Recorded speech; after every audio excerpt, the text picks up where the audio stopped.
Ushbu bo'limda men Copilot'ning Edge brauzeri va uning qidiruv tizimi bilan qay darajada integratsiyalashganini amaliy ravishda ko'rsatib bermoqchiman. Avvalo men Nvidia kompaniyasining 2024-yil ikkinchi choragiga oid moliyaviy hisobotlarni qamrab olgan maqolani ochdim.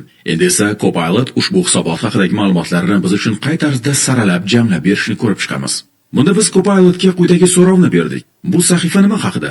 Natijada Copilot mazkur hisobotni tahlil qilishga kirishdi va undagi asosiy faktlar, raqamlar hamda moliyaviy ko'rsatkichlarni qisqa, tushunarli tarzda taqdim etdi. Agar qo'shimcha ma'lumotlar talab etilsa, Copilot'dan yanada ko'proq ma'lumotlar so'rash imkoni mavjud. Kelgusi tajribada biz ma'lum bir masala, ya'ni 2024-yilning ikkinchi choragi uchun yalpi foyda ko'rsatkichlarini qanday aniqlash mumkinligini ko'rib chiqdik. Copilot'ga shunday so'rov yo'lladik va u darhol so'ralgan ma'lumotni taqdim etdi. Unga ko'ra, yalpi foyda 70.1% ni tashkil etgan. Hisobot matniga nazar tashlasak, ushbu ko'rsatkichning haqiqatan ham 70.1 ekanini ko'rish mumkin.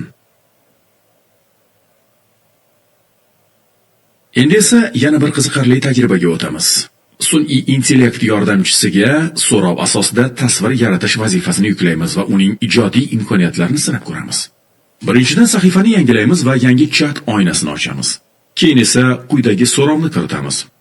Iltimos, yashil galstuk taqqan va Ray-Ban ko'zoynagidagi kichkina jigarrang mushukni och ko'k rangli Porsche avtomashinasini boshqarib borayotgan rasmini chizib ber bizga.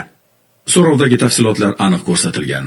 Pilot esa Dell i3 modelidan foydalangan holda ushbu so'rovga javoban bir necha turli tasvirlarni yaratib berdi.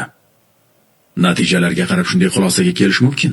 U yaratgan tasvirlar so'rovga juda mos keladi. Mushukning ko'zoynagi Ray-Ban uslubida, galstuk yashil rangda, mashina och ko'k tusda va eng muhimi, u haqiqiy Porsche modelining elementlarini o'zida mujassam eta olgan.